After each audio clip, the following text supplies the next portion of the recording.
중세 시대를 생각하면 유럽의 귀부인들을 많이 생각하곤 하는데, 유럽의 귀부인들이 이 추운 겨울에 중세 시대 가장 즐겨 선호했었던 목도리로 사용하는, 소위 말하는 모피라고 하죠.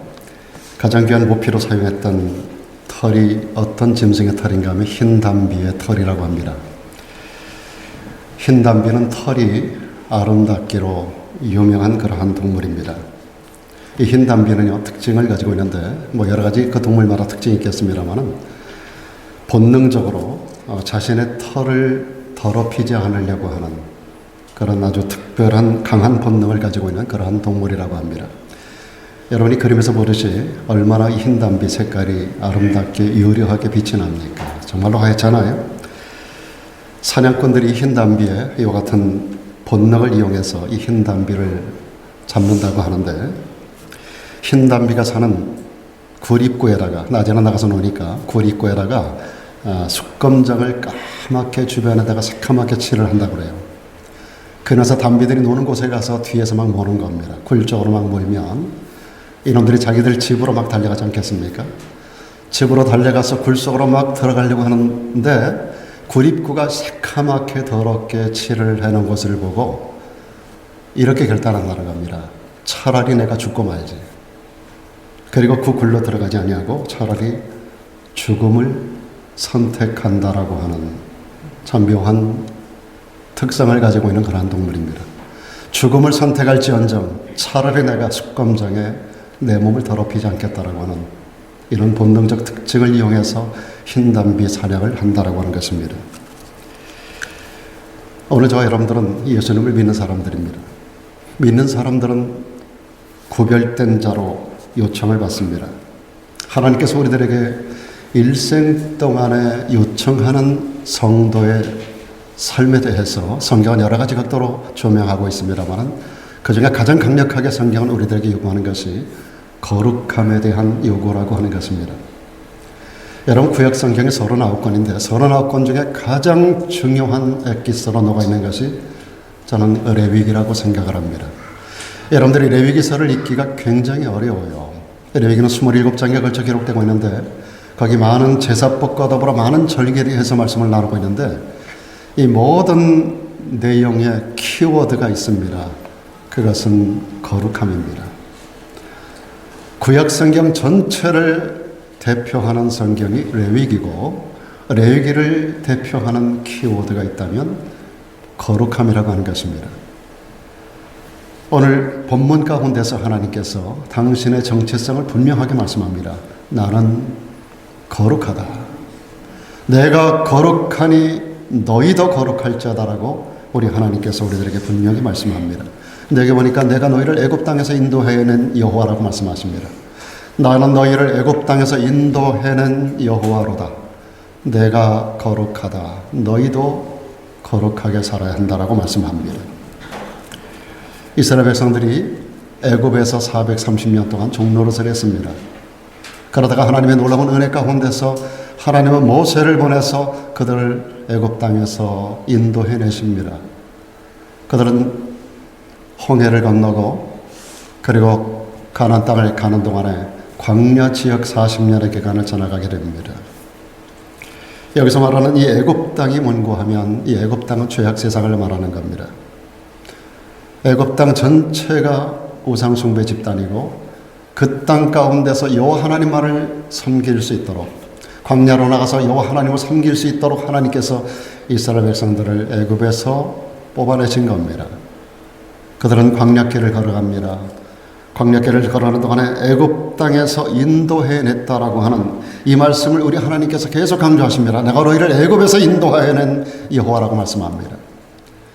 이 여호와라고 하는 하나님의 포효는 뭐냐 하면, 하나님께서는 약속하신 것을 반드시 지키는 하나님이라고 하는 뜻을 가지고 있습니다. 오늘 저와 여러분들이 애굽 땅에서 건져진 바 된 이스라엘 백성들처럼 이 애굽 땅이 상징하는 것은 죄악된 세상을 상징하는 것이기에, 오늘 저도 여러분도 죄악된 세상에서 건짐받은 거룩한 주님의 백성 된 것을 믿으시길 바랍니다. 그리고 나서 그들에게 놓여진 것은 광야길입니다. 오늘 우리가 예수님을 믿은 이후에 우리 앞에 놓여진 인생 광야를 걸어가는 가운데 있는 자, 그런 자를 성경은 성도라고 말합니다.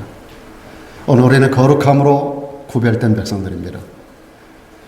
우리 하나님께서는 홍해를 건넌 다음 너희가 오늘 본 애굽 사람들을 다시는 보지 못할 것이라고 말씀하셨어요. 뒤를 돌아보지 말라는 겁니다. 애굽을 향하지 말라는 겁니다. 애굽으로 돌아가지 말라고 말씀합니다. 앞으로 왕들이 세워지더라도 애굽을 향하지 마라. 애굽 땅에 가지 마라. 애굽에 가서 말들을 사오지 말아라. 애굽을 향하지 마라고 말씀하십니다. 애굽은 죄악된 세상을 상징하는 거예요. 사랑 여러분, 우리는 죄악된 세상이라고 하는 애굽에서 출애굽을 받은 사람들입니다.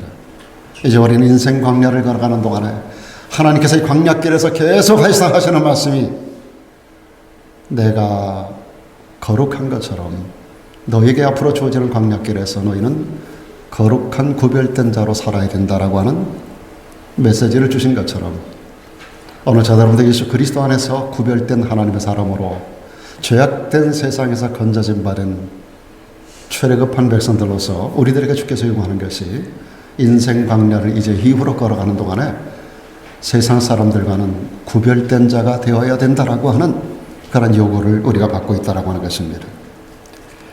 성도의 삶이 거룩하면 그 거룩함 속에 거룩하신 하나님의 영광의 임재가 나타납니다.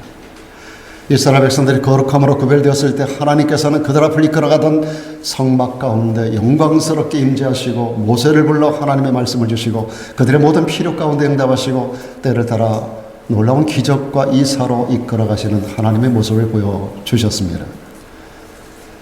우리의 삶이 거룩함으로 구별된 자가 되면 하나님의 임재가 우리의 삶의 전체 가운데 나타나게 되는 줄로 믿습니다. 여러분 살아가는 동안에 거룩함으로 띠띠고 구별된 성도로 살아가기를 주의 이름으로 축원합니다. 그러시면 거기에 하나님의 임재가 있습니다. 하나님이 거룩하신 분이기 때문에 거룩한 삶에 하나님의 임재가 있습니다. 하나님의 임재는 기적을 만들어냅니다. 하나님이 함께하는 곳에는 언제나 모든 불의가 떠나가고 모든 죄악이 떠나갈 뿐 아니라 그곳에는 기적이 일어납니다. 인간의 모든 문제가 하나님의 임재 가운데 나타나는 것을 우리는 많이 볼 수가 있습니다. 그뿐 아니라 우리 성도들의 삶이 걸어가게 되면 어떤 역사가 일어나는가 하면 전도의 역사가 일어납니다. 전도는 말로 하는 게 아니라 거룩한 삶으로 하는 것이라고 성경은 말하고 있습니다. 여러분 초대교회 성도들에게 놀라운 부흥의 역사가 일어나는 걸 사도행전을 통해 우리는 볼 수 있습니다. 사도행전 가운데 나타나는 하나님의 백성들 거룩함으로 구별된 삶을 살아갔던 것으로 규정하고 있습니다. 사도행전 1장에서 주님이 승천하시고 그들이 마가다락방으로 모이고 2장에서 성령이 임재하고 성령이 임재하면서 그들의 혀가 바뀝니다. 그들에게 성령이 임재하면서 제일 먼저 바뀐 것이 other tongues라고 했어요. 성경에 other tongues. 그것이 방언이라고 하는 말로 표현되고 있습니다만 이 방언이 혀가 바뀐다는 겁니다. 그동안 해왔던 언어가 우리 혀의 구조가 우리 입에서 토해냈던 언어 생활이 바뀌는 거예요. 성령이 임하고 하나님의 사람을 거듭나면 제일 먼저 바뀌는 것이 혀가 바뀌는 겁니다. 우리 말하는 게 바뀌는 거예요. 말이 바뀌고 그들의 눈빛이 바뀝니다. 그동안에 바라봤던 세상 사람들이 이제는 전도할 대상으로 바뀌었습니다. 구원받아야 될 세상 사람들, 불쌍하여 지옥을 향하는 백성들의 그 모습이 현상 가운데 보여지는 거예요. 혀가 바뀌고 눈이 바뀌고 그들의 모든 관심이 바뀝니다. 그들이 지금까지 살아왔던 모든 삶 전체가 완전히 뒤바뀌어지는 거예요. 이때로 그들의 인생이 터닝 포인트가 마가다락방 현장 가운데 성령의 임재를 통해 일어나게 되고 지금까지 가던 길이 바뀌어서 새로운 인생의 걸음을 걸어가기를 시작을 했습니다. 그 현장 가운데 그들은 구원받은 하나님의 백성들로서 거룩한 삶을 덧입게 되는 거예요. 이렇게 변화가 되다 보니까 수많은 사람들이 그들을 바라보면서 그리스도인이라는 별명을 지어줬습니다.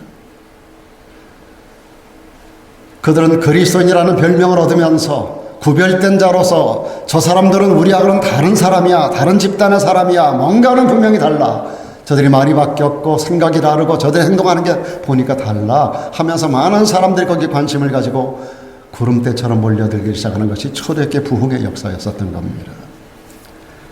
삶이 걸어가지 않고 아름답지 않으면 우리를 매일같이 예의주시하게 바라보는 세상 사람들에게 전도의 역사가 일어나지 않습니다.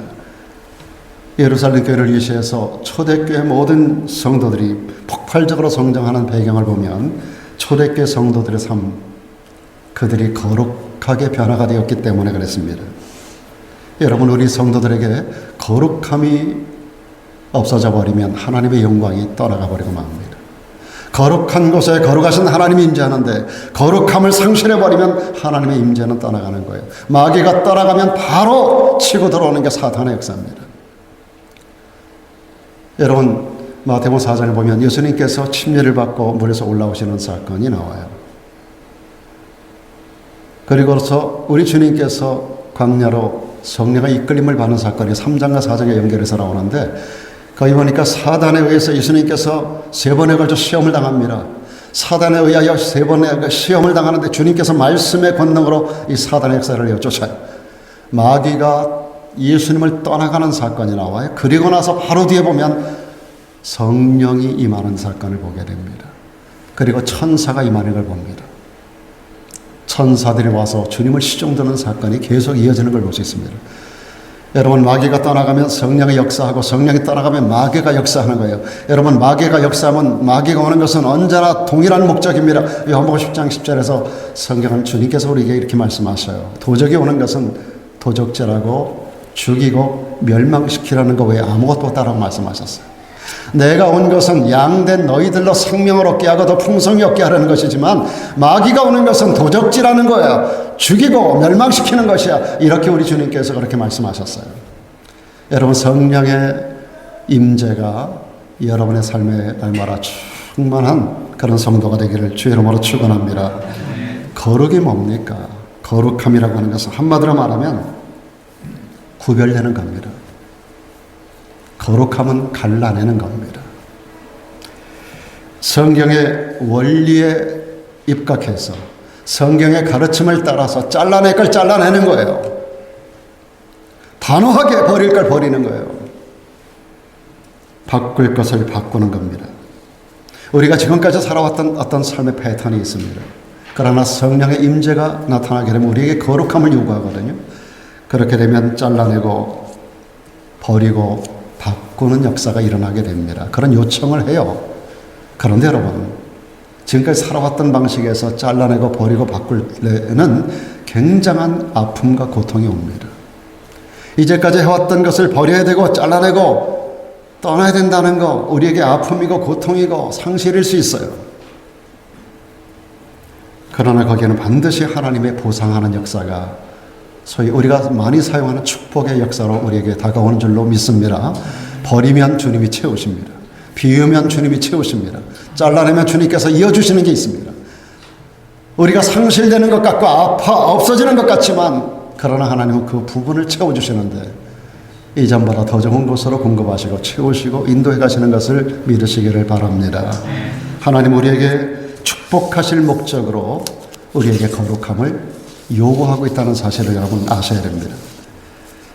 그러면 하나님 우리를 축복하기 위해서 우리가 어떤 일에 구별되기를 원하실까요? 하나님은 구별하시는 하나님인데 구별하기를 원하시는 하나님, 어떤 일에 우리가 구별하기를 원하실까요? 무엇보다 우리 하나님은 육신의 사람과 성령의 사람을 구별하십니다. 우리 안에는 언제나 두 모습의 나가 존재합니다. 세상 것과 세상의 습관을 좋아하고 그 습관을 쫓아 살아가려고 하는 육신에 속해 살고 싶어 하는 내가 있습니다. 그런가 하면 우리가 성령의 사람이기 때문에 성령께서 우리들에게 영적인 소중함을 깨우쳐 주셔서 영적인 것을 소중히 여기고 세상과 구별되고자 하는 영적인 내가 내 안에 존재하고 있습니다. 육신에 속해 살고 싶어 하는 나와 영적인 것을 좋아하고 세상과 구별되고자 하는 영적인 내가 있단 말이죠. 사도 바울도 그랬습니다. 여러분, 우리가 예수를 잘 믿어도 목사도 바울 같은 위대한 성자도 이 두 가지가 항상 자기 안에서 싸운다 그랬습니다. 내 안에 두 명의 내가 싸우고 있다라고 말합니다. 끊임없이 세상을 쫓아가고자 하는 내가 있고 끊임없이 성령의 소욕을 따라가고자 하는 내가 있다는 거예요. 세상을 따라가고 싶고 세상의 방식대로 살아가고 싶고 육신의 정령을 따라 살고 싶고 안목의 정령을 따라 살고 싶은 내가 있고, 성령께서 우리를 주장하시고 인도하시기 때문에 성령께서 우리를 인도해 가시는 성령의 소욕을 따르고 싶어하는 내 두 가지 내가 내 안에서 매일같이 싸운다는 거예요. 그래서 바울은 말합니다. 오호라 나는 곤고한 사람이로다. 누가 이 사망의 몸에서 나를 건져내려. 여러분, 바울 같은 위대한 성자가 이 두 나가 내 속에서 갈등을 일으키고 싸우기에 어느 날은 이쪽 보고 싶고 어느 날은 이쪽을 봐야 되고, 이 두 가지 상황 속에서 매일같이 이 아노스의 얼굴을 가지고 살아가는 모습 속에서 그래도 성령의 사람으로 살려고 매일같이 방향을 조정했던, 그래서 바울은 말합니다. 나는 날마다 죽노라. 나는 죄인 중에 괴수야. 이 모습을 날마다 죽이지 않으면 안 된다. 여러분, 주님께서 말씀하셨어요. 아무든지 나를 따라오려면 날마다 자기 십자가를 지라 그랬어요. 자기 부인하고 날마다 자기 십자가를 지라. 십자가는 죽는 겁니다. 죽는데 어제 죽고 오늘 또 살면 안 된다는 거예요. 그래서 날마다 죽노라. 주님이 날마다 자기 십자가를 지라 그랬어요. 바울도 날마다 내가 죽노라 그랬어요. 그렇지 않으면 죄악을 향하는 내가 나를 지배하여 그리 끌고 간다는 거예요. 여러분, 이것이 얼마나 무서운 도전이고 얼마나 무거운 과제인지 모릅니다. 김 목사도 마찬가지로 매일같이 이 양단 간의 싸움이 있습니다. 매일같이 이 두 개의 나가 내 속에서 매일같이 싸움을 싸워요. 자칫 눈이 이쪽으로 돌아가면은요, 소위 말하는 목사고 뭐고가 되고 말아요. 사도고 뭐고가 되고 말아요. 바울이 그것 때문에 일생 동안을 고민을 했어요. 일생 동안을 싸우면서 고개를 이쪽으로 돌리려고 그렇게 애를 썼었던 거예요. 여러분의 시선이 언제나 성령의 소욕을 향하는 시선이 되기를 주의 이름으로 축원합니다. 우리 눈에 보이는 것은 세상이에요. 세상은 우리의 육신의 정력을, 안목의 정력을 추구하게 하고 자극하는 거예요. 우리가 눈을 감고 살 수는 없습니다. 그러면 우리 눈을 통해서 날마다 우리는 이 정욕의 역사가 우리를 붙들어 사망의 그 길로 우리를 끌고 간단 말이죠. 그래서 날마다 우리가 깨어있지 않으면 안 되는 거예요. 날마다 기도하지 않으면 안 되는 거예요. 날마다 하나님의 말씀을 가까이 하지 않으면 우리는 그쪽으로 끌려갈 수밖에 없는 존재가 되고 마는 것입니다.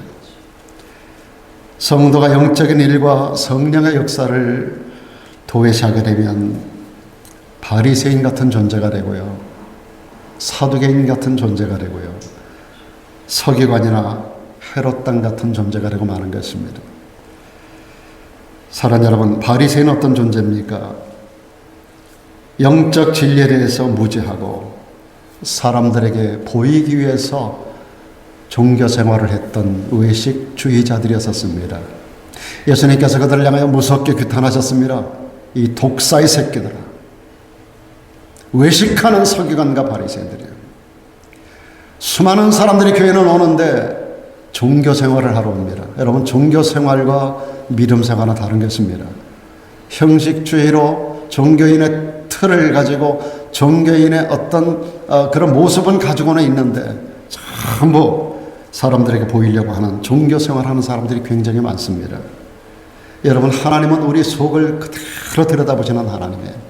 하나님 보시기에 합당하고 하나님 보시기에 인정할 만한 참된 진짜 그리스도인들 모두가 되기를 주의 이름으로 축원합니다. 사두개인은 어떤 사람들입니까? 천사도 없고 부활도 없고 영도 없다라고 하는 소위 말하는 무신론주의자들입니다. 오늘 교회는 다녀도 수많은 사두개인들이 교회를 가득 채우고 있습니다. 하나님도 없고 영도 없고, 자, 그런 사람들이, 부활도 없고 천사도 없다라고 하는 사람들이, 교회를 다니는 사람들이 너무나 많아요. 교회는 다니는데 무신론자들이 많다고요. 서기관은 어떤 사람들입니까? 서기관은 율법사입니다. 성경에 율법사들이 많이 나오잖아요. 하나님의 말씀을 많이 알고 있는 사람들이에요.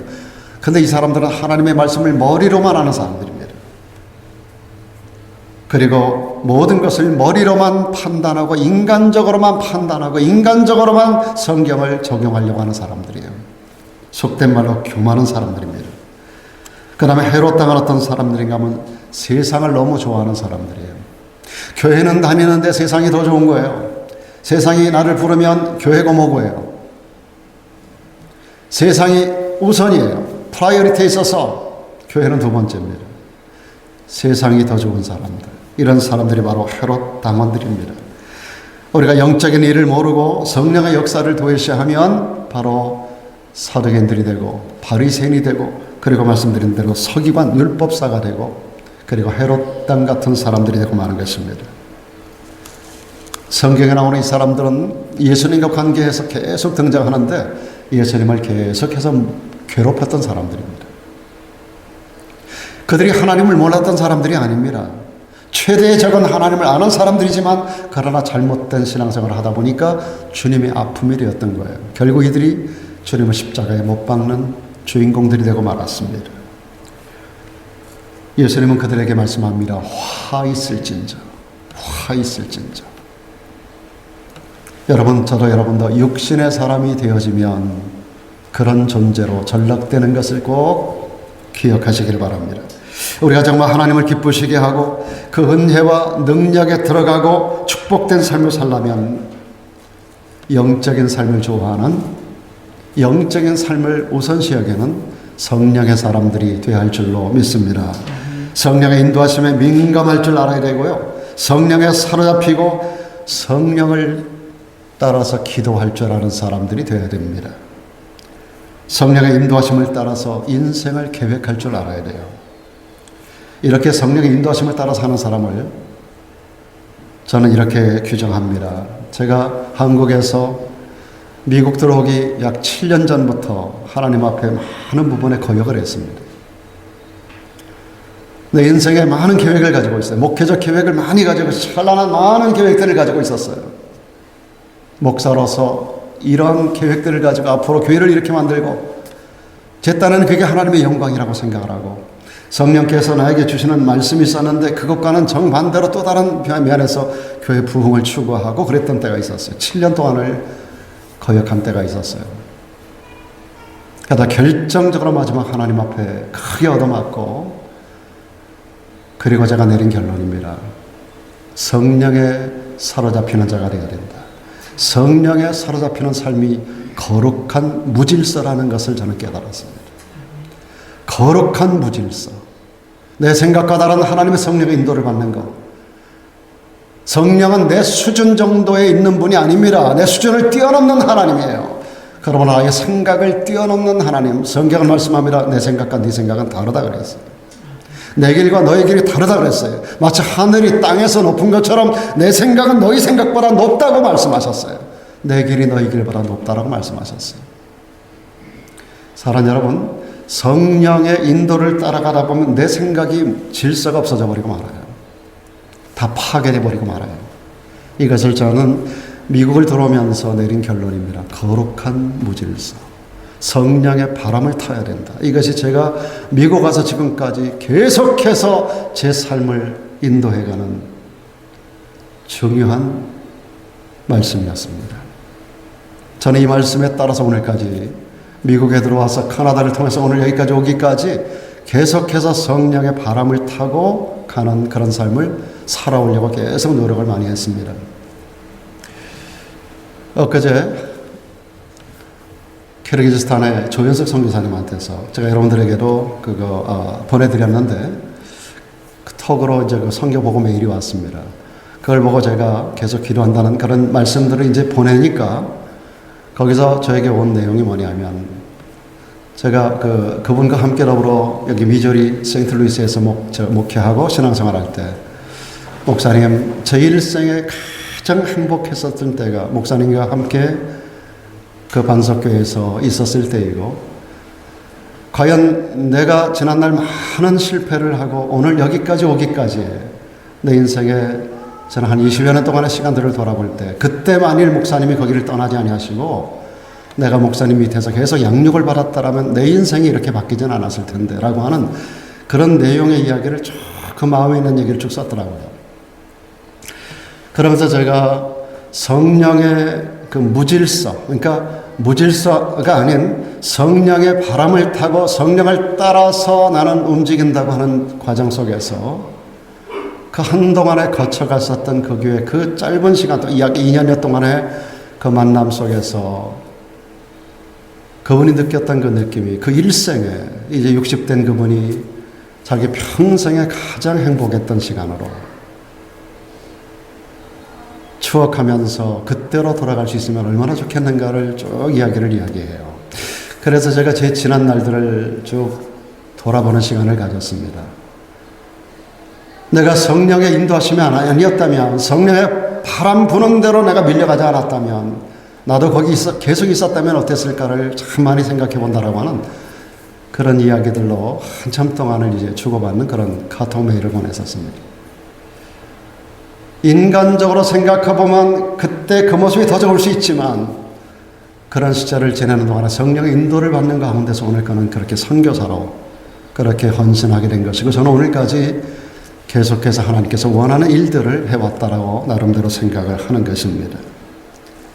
성령과 관계없는 신앙생활은 아무리 신앙생활을 오래 해도 의미를 상실해버리고 말아요. 지나고 나면 결국은 헛된 시간들을 보내었고 형식적인 신앙생활을 하고 말았구나라고 하는 허탈감에 빠지고 마는 것입니다. 그런 사람들은 절대로 역동적인 하나님을 경험할 수가 없습니다. 수십 년을 교회를 다녀도 아무런 능력도 역사도 경험하지 못하는, 그냥 그 자리에서 늘 반복적인 모습만을 반복하게 되는 경우가 대부분인 것입니다. 사랑 여러분, 육신의 사람과 성령의 사람을 하나님이 구별하십니다. 여러분 모두가 성령의 사람이 되기를 주 이름으로 축원합니다. 계속해서 우리 하나님은 예배 생활이 구별된 사람을 찾으시는 하나님이십니다. 여러분, 아브라함에게는 믿음의 조상이라고 하잖아요. 아브라함에게는 믿음의 조상이라고만 하지 않아요. 축복의 조상이라고 합니다. 저는 여러분 모두가 이 복 가운데 함께 참여하는 성도가 되기를 축원합니다. 아브라함의 자손이 되기를 축원해요. 아브라함의 복이 어떤 복입니까? 개인의 복입니다. 문중의 복입니다. 민족의 복입니다. 그는 열방의 축복의 근원입니다. 개인과 가정과 그리고 문중과 그리고 민족과 열방을 복되게 했던 사람이 아브라함입니다. 아브라함이 열방의 아버지라는 의미입니다. 열방을 복되게 하는 사람이 되었어요. 그 원인이 딱 하나로 정의됩니다. 다른 거 아닙니다. 그는 예배에 성공한 사람입니다. 창세기 12장에서 하나님이 아브라함을 불러냅니다. 그 하나님께서 인도해 가시는 과정 속에서 정착하는 것, 그는 여호와의 말씀을 따라가는데, 내가 내게 지시할 땅으로 가라고 말씀하실 때 그는 하나님의 말씀을 따라가는데, 가는 것마다 제일 먼저 했던 일이, 여러분 창세기 12장 13장을 오늘 집에 가서 한번 보세요. 하나님이 정하신 땅, 허락하시는 곳에 인도해 가시는 곳 제일 먼저 했던 일이 뭔가를 보세요. 무너진 제단을 다시 쌓습니다. 거기서 여호와 이름을 부릅니다. 예배 생활이 그의 삶 기축 사상이 되었던 거예요. 그럴 때 그는 사업을 하지 않았습니다. 공부 많이 한 사람 아닙니다. 인간관계 다 끊어진 상태입니다. 본토 떠났죠. 아비지 떠났죠. 친척을 떠났죠. 전혀 알지 못하는 땅에 와서 오죽하면 그가 자기 아내를 빼앗길까봐 자기 누이라고 속이기까지 했었겠습니까? 목숨의 위협을 느끼기까지 그는 모든 것이 다 끊어진 상태인데, 그 상황 속에 시간이 지나가면 그는 너무너무 거부가 되어 있는 거예요. 데리고 나온 조카 롯과 함께 동거할 수 없을 정도로 소유가 많아지는 거예요. 이런 축복은 그냥 따라오는 것이었고, 그가 내린 결단은 예배 사람이었습니다. 예배에 충실했던 사람. 여러분, 다윗의 아들 솔로몬이 인류 역사까지 가장 영광을 누렸던 사람이 여러분 아시죠?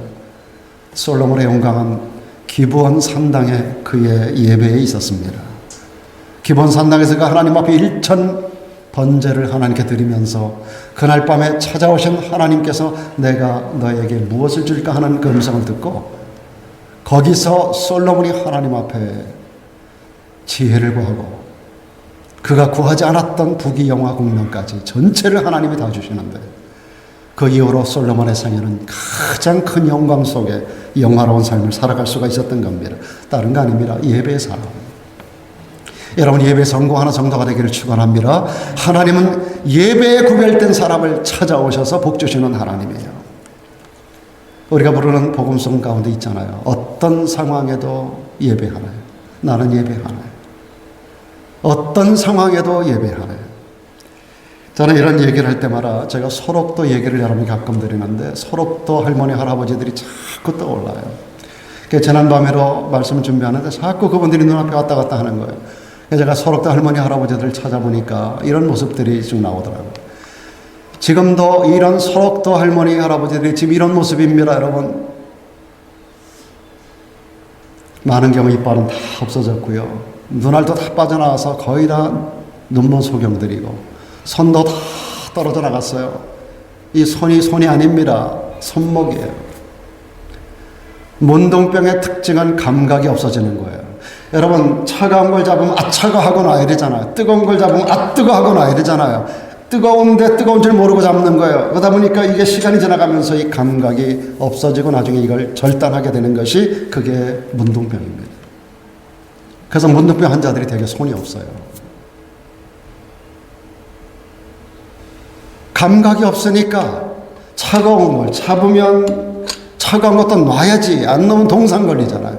뜨거운 거 잡으면 놔야지. 안 넣으면 손이 어떻게 됩니까? 이런 상태로 계속 시간이 반복되다가 보면 이 손은 반드시 썩어버리고 말아요. 괴사를 하고 말아요. 그래서 다 잘라내는 거예요. 그런데 여러분, 놀라운 것은 이들이 예배의 사람이라는 거예요. 저는 거기에 한 주간이 제 일생에 얼마나 큰 축복을 주었는지 몰라요. 그들과 함께 했던 한 주간, 잊을 수 없는 그 한 주간, 그곳에 5교회를 쭉 제가 순회하면서 그분들을 만나면서 그 한 주간 동안에 함께 했었던 그 시간들, 저는 거기서 그들에게 딱 하나를 보았습니다. 이분들은 예배의 사람들이구나. 하루에 5번을 예배드려요. 5번 예배드리는데 그냥 간단하게 하는 게 아닙니다. 한 번 예배를 위해서 교회까지 몇 시간을 와야 돼요. 오고 가는 이게 몇 시간 차를 타고 여러분 같이 오는 게 아니라 그 소록도 그 섬 안에서 자기에게 가장 가까운 지역에 5개의 교회가 있는데 그 가장 가까운 곳에 교회가 있는데도 거기 교회 가는데 1시간을 가야 돼요. 다리가 없으니까 기어가고 손이 없으니까 이 없는 곳에 고무줄로다가 그냥 밴드를 칭칭칭칭 항상 메고 있다. 여기다가 그 지팡이를 끼고 그 지팡이를 그거 짚고 발이 없는 사람은 기어서 가는 겁니다. 그렇게 교회를 가요. 하루에 5번. 눈 없는 사람은 눈 있는 사람, 다리 없는 사람은 다리 있는 사람에게 업혀가지고 갑니다. 가서도 교회당에 가면 전부 오와 열이 탁탁탁탁 군인들처럼 그렇게 딱딱딱딱 그렇게 앉아가지고요. 저 손을 가지고 이걸 가지고 박수를 치는데 여러분의 이 소리보다 박수 소리가 더 크게 나와요. 참 놀랍습니다. 새벽 2시부터 교회 와서 찬양대원들이 찬양을 준비하는 사람들이에요. 저는 그곳에 가서 매 시간 울었어요. 일주일 내내 울다가 왔어요. 예배는 이렇게 드리는 거구나. 제가 그래서 이 목 수술을 하고도, 갑상선 암 수술을 하고도 제가 목요일 날 수술하고 의사가 주일 지나서 나가야 된다고 하는데 저는 토요일 날 나왔어요. 목요일 밤새 해서 금요일 날 제가 눈을 뜨고 그러고서 토요일 날 의사가 만류하는데도 제가 토요일 날 교회를 가야 되기 때문에 교회를 나왔던 사람이에요. 제 아내가 병원에 입원해서 죽을까 살까 할 정도로 병원에 입원해서 제 아내가 느꼈던 것이 이거라고 늘 저한테 그런 얘기를 했어요. 하나님 저에게 건강 주셔서 제가 걸어갈 수만 있다면, 제가 길 수라도 있다면 저는 교회를 빠지지 않겠습니다. 교회를 가게 해주세요. 교회당 종소리가 울려오는 소리를 병상에서 들으면서 그런 이야기를 하나님 앞에 했었다는 그런 기도를 저에게 들려줄 때 저는 그게 그냥 하는 얘기가 아니구나.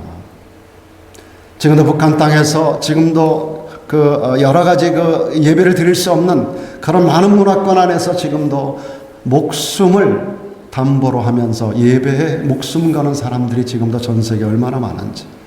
예배 드리다가 그런 곳에서 발견돼서 지금도 순교당하는 사람이 하루에 몇백 명이라는 거 여러분 아시나요? 매일같이 지금도 이런 대명천지에도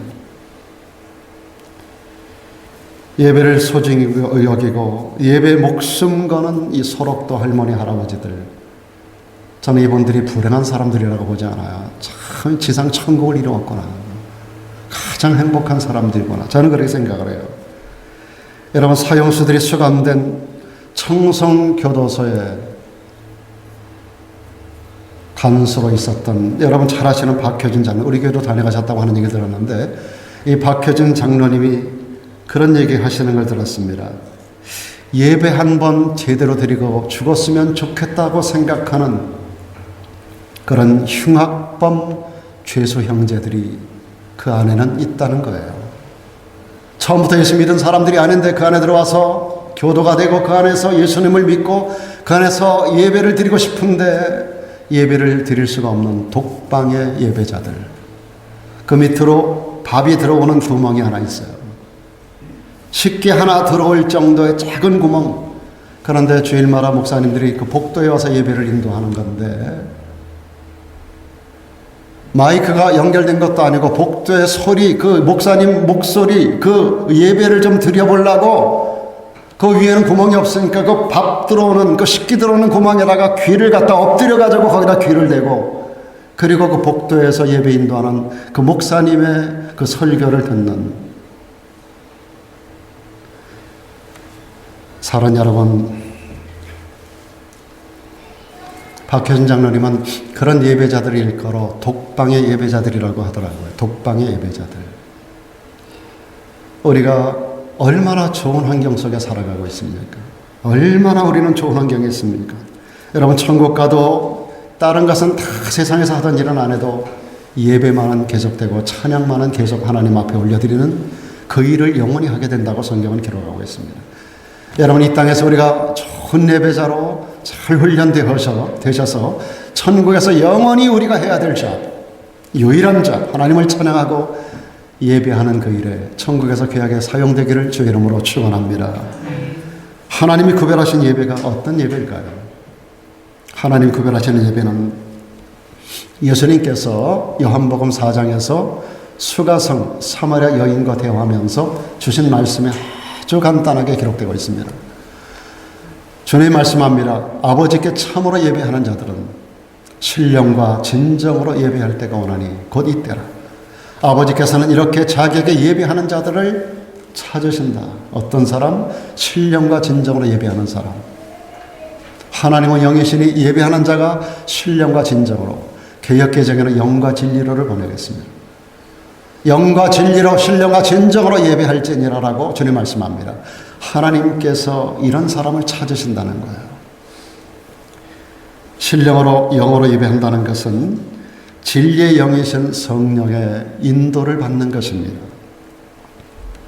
우리 예배는 사람만 모였다 가는 것이 예배가 아닙니다.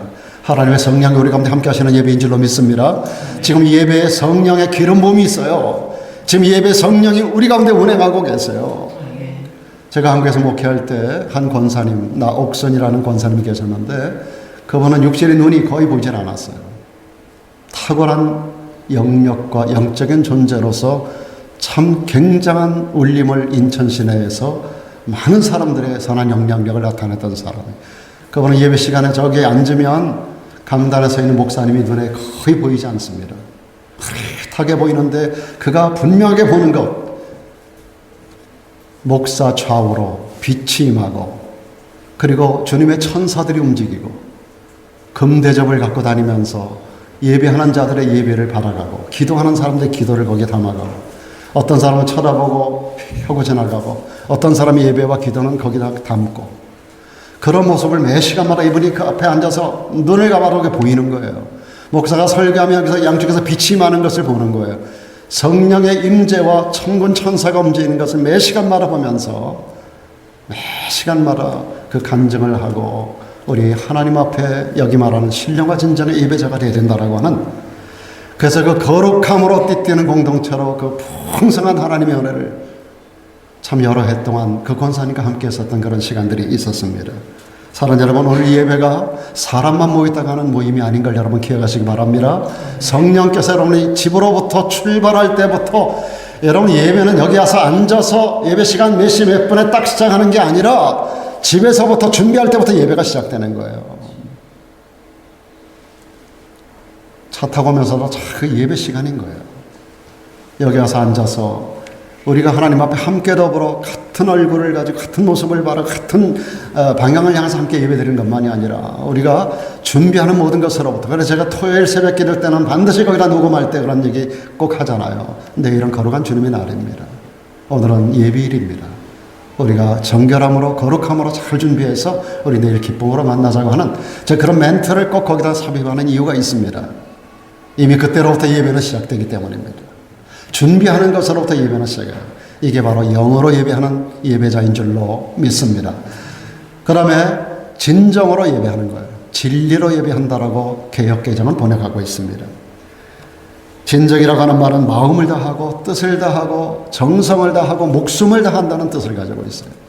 우리가 하나님 앞에 예배할 때 마음과 뜻과 정성과 목숨을 다해서 예배하는 예배자가 되어야 된다라고 하는 말씀입니다. 예배를 다른 목적으로 온다든지 건성으로 온다든지 형식적으로 온다든지 기분에 따라서 들이다 말다 한다든지 이래서는 안 된다는 거죠. 나를 구원하신 하나님께 진심으로 감사하고 자원함으로 기쁨으로 하나님 앞에 나와서 뜨거운 가슴을 열어 주님을 바라보며 예배해야 된다라고 하는 말씀입니다. 그래서 하나님은 모든 예배를 다 받으시는 게 아닙니다. 예배자들의 예배를 다 받으시는 게 아니에요. 아까 그 원사님이 얘기했던 대로 어떤 사람의 예배는 받고 어떤 사람의 예배는 물리치는 거예요. 이것이 창세기 이미 4장부터 기록되고 있습니다. 가인과 아벨의 사건에서 똑같은 자리에서 옆에서 똑같은 제단을 쌓고 똑같이 하나님 앞에 똑같은 예배를 드린 것 같은데 하나님께서는 가인의 제사는 물리치시고 아벨의 제사를 받으셨다고 기록하고 있습니다. 가인이 그 모습을 보고 화가 났어요. 그래서 아벨을 돌로 쳐 죽이는, 돌인지는 잘 모르겠습니다만 쳐 죽이는 그런 사건이, 인류 최초의 살인사건이 여기서부터 시작되는 걸 볼 수 있는데, 하나님은 똑같은 자리에 와서, 지금 여러분들이 똑같은 자리에 와서 예배를 드리잖아요. 근데 어떤 사람의 예배는 받으시고 어떤 사람의 예배는 물리치신다는 거예요. 여러분, 주님이 받으시는 예배자가 되기를 주 이름으로 축원합니다. 그래서 여러분, 예배 생활이 구별된 자가 성공하는 사람이에요. 이게 복 있는 사람이에요. 우리의 드리는 모든 예배가 언제나 신령과 진정으로 영과 진리로 하나님이 받으시기 합당한, 주님께서 그러셨어요. 하나님은 그런 사람을 예배를 찾으신다 그랬어요. 찾으시는 예배, 받으시는 예배, 복 주시는 예배. 그래서 아브라함의 길을 함께 걸어가는 복된 저와 여러분 모두가 되기를 주 이름으로 축복합니다. 이어서 하나님은 말씀을 귀하게 여기고 말씀대로 사는 성도, 그리고 말씀을 듣기만 하고 지키지 않는 교인을 구별하십니다. 여러분, 성도와 교인은 달라요. 교회 오는 사람은 다 교인입니다. 그러나 모든 교인이 성도는 아닙니다. 말씀을 귀하게 여기고 말씀대로 사는 사람이 성도인 줄로 믿습니다. 여러분, 예수님을 사랑하십니까? 사랑하시면 주님께서 하시는 이 말씀을 기억하십시오. 너희가 나를 사랑하면 내 계명을 지켜야 된다고 말씀하셨어요. 예수님을 사랑하는 것은 어떤 환경을 만나도 그분의 말씀이 우리 인생의 원리가 되고 지침이 되고 우리 방향성이 되고 그 하나님의 말씀이 우리의 가치관이 되고 인생관이 되고 우주관이 돼서 우리 인생을 이끌어가도록 하는 것입니다. 그래서 다니엘 그 세 친구 사드락, 메삭, 아벳네고는 바벨론의 포로로 끌려가서도 그 거치고 험한 환경 속에서 이방 땅에서도 포로 가운데서도 말씀을 존중히 여기고 철저하게 하나님의 말씀의 원리대로 그들의 인생을 하루하루 만들어가고 죽으면 죽으리라는 믿음을 가지고 사자굴 가운데서도 풀무불 가운데서도 꺾이지 않는 그런 믿음의 충전을 지키다가 결국 하나님이 크게 축복한 사건을 우리는 다니엘서를 통하여 볼 수가 있습니다. 하나님은 이렇게 철저하게 말씀의 원리대로 구별된 삶을 살았던 다니엘, 위대한 하나님의 사람으로 인정하잖아요. 그 바벨론 그 전국의 총리로 하나님 만들어 세우시잖아요. 사드락과 메삭과 아벳네고도 각 도에, 여기로 말하면 도지사로 세워서 그들을 영화롭게 하는 모습을 성경은 기록해주고 있는 것입니다. 주님은 이렇게 말씀하십니다. 누구든지 나의 이 말을 듣고 행하는 자, 한번 따라합시다. 듣고 행하는 자. 예, 듣고 행하는 자는 그 집을 반석 위에 지은 지혜로운 사람이라고 그랬습니다. 비도 내리고 창수가 나고 바람이 불어 그 집에 부딪혀도 무너지지 않고 든든하게 서 있는 그 집을 주초에 반석 위에 놓은 연고라고 말씀하셨습니다. 이 말을 듣고 오히려 행치 않는 사람, 듣기만 하고 행하지 않는 사람은 그 집을 모래 위에 지은 어리석은 사람 같다고 말씀하셨어요. 비가 내리고 창수가 나고 바람이 불어 그 집에 불이 치면 어떻게 돼요? 무너져서 그 무너짐이 심하다고 말씀하셨습니다. 하나님은 아브라함의 아들 중에서 특별히 이삭을 사랑하셨고, 그리고 첫 번째 아들로 나섰던 이스마엘을 미워하셨습니다. 왜냐하면 이삭은 말씀에 약속된 자녀였었고, 이스마엘은 인간적 욕심으로 나온 아이였었기 때문에 그렇습니다. 불법적인 자식이었다는 거죠. 그래서 하나님은 사라를 통해서 불법적으로 낳은 이스마엘과 그 어머니 하갈을 내어 쫓게 하셨습니다. 말씀을 떠난 말씀을 떠난 인생이 얼마나 고통스럽고 죄악의 대가가 얼마나 무서운가를 가르치시기 위함이었던 것입니다. 그러므로 야고보 사도는 이렇게 권면합니다. 너희는 도를 행하는 자가 되라. 듣기만 하여 자신을 속이는 자가 되지 말라고 말씀하셨습니다. 여러분, 하나님의 말씀을 듣고 행하는 저와 여러분 되기를 축복합니다. 그리고 계속 말씀합니다. 영혼 없는 몸이 죽은 것 같이 행함이 없는 믿음은 죽은 것이라고 그랬습니다. 심지어 이렇게 말씀합니다. 허탄한 사람아, 행함이 없는 믿음이 헛것인 줄 알지 못하느냐. 행함이 없는 믿음은 헛것입니다. 죽은 것입니다. 허탄한 것입니다. 계속해서 야고보는 이렇게 시작합니다. 내가 보거니와 믿음이 그의 행함과 함께 일하고 행함으로 믿음이 온전케 된다고 말하고 있습니다. 여러분의 믿음이 온전케 되기를 축원합니다. 이것을 위해서 행함이 여러분의 믿음을 온전하게 만드는 것임을 기억하시기를 바랍니다. 마지막 한 가지만 더 말씀을 드리겠습니다. 하나님은 겸손한 사람과 교만한 사람을 구별하십니다. 여러분, 사단이 그 특성이 뱀과 똑같다고 말씀드렸죠. 뱀에는 19가지 특성이 있다고 하는데 그 중에 중요한 특성 중에 하나가 뭐냐면 뱀은 언제나 고개를 딱 들고 다닙니다. 여러분, 뱀이 고개를 땅바닥에 붙이고 다니는 거 하나도 없습니다. 전부 뱀은 고개를 딱 들어요. 머리를 든다는 것은 교만을 상징하는 겁니다. 여러분, 사단은 자기와 가장 유사한 존재인 뱀을 선택을 했습니다. 뱀이 머리 드는 존재입니다. 온몸을 바닥에 깔고 지나가도, 온몸이 땅바닥을 기어도 그는 항상 머리를 들고 다녀요. 사랑 여러분, 우리가 아무리 신앙생활을 열심히 해도 머리 들면 사단의 밥이 되고 마는 것입니다. 우리가 머리 들면 사단이 역사하고 하나님의 역사가 떠난다는 것을 꼭 기억하시기를 바랍니다. 훌륭한 크리스천은 믿음이 성장해도 어느 때든지 사람들 앞에 겸손한 사람입니다. 남을 나보다 더 낮게 여기고, 쥐어받침이 아닙니다. 시옷받침이에요. 남을 나보다 더 높이는 거예요. 나보다 낮게 여기고, 쥐어받침은 낮추는 거예요. 시옷받침입니다. 남을 나보다 높이 여기고. 이게 겸손한 사람의 특징이에요. 우리가 신앙생활을 오래 할수록 항상 점점 겸손해져야 되는 거예요.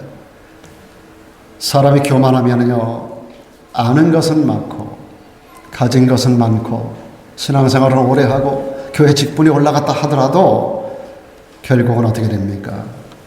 사람들에게 따돌림을 당하게 되고요, 손가락질 당하게 되고요, 버림받고 하나님의 미움의 대상이 되고 마는 것입니다. 여러분, 바벨론의 느부갓네살은 하나님께서 이스라엘을 멸망시키는 도구로 하나님이 사용한 사람이에요. 느부갓네살에게 하나님의 권능을 주셔서 당대 최고 전 세계 모든 나라들을 지배하는 권능을 주셨어요. 바벨론은 그걸 잘 알고 있었습니다. 다니엘을 통해서도 그의 그 신상, 바벨론이 꿈을 꾸고 반복해서 꿈을 꾸잖아요. 그리고 다니엘이 그 신상의 그 비밀을 가르쳐 주잖아요. 다니엘을 통해서 그 비밀을 풀어내잖아요. 그때 하나님께서 그를 얼마나 축복하시고 들어 사용하시는지를 이 바벨론은, 이 느부갓네살은 잘 알고 있었다고요. 하나님 신존재를 너무 잘 알고 있었던 사람이에요. 그러던 그가 높아지고 세계를 평정하고 잘 나가다 보니까 마음이 교만해지기 시작합니다.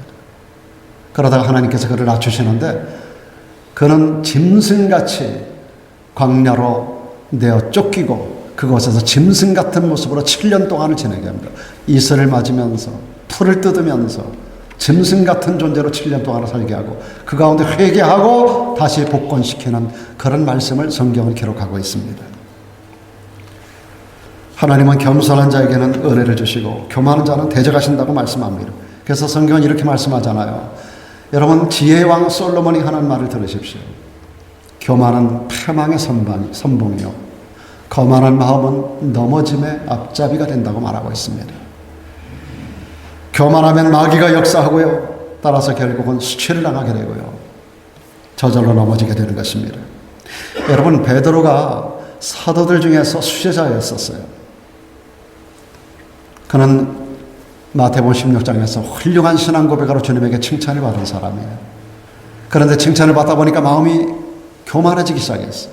다른 제자들이 눈에 보이지 않습니다. 내가 최고라고 생각을 하죠.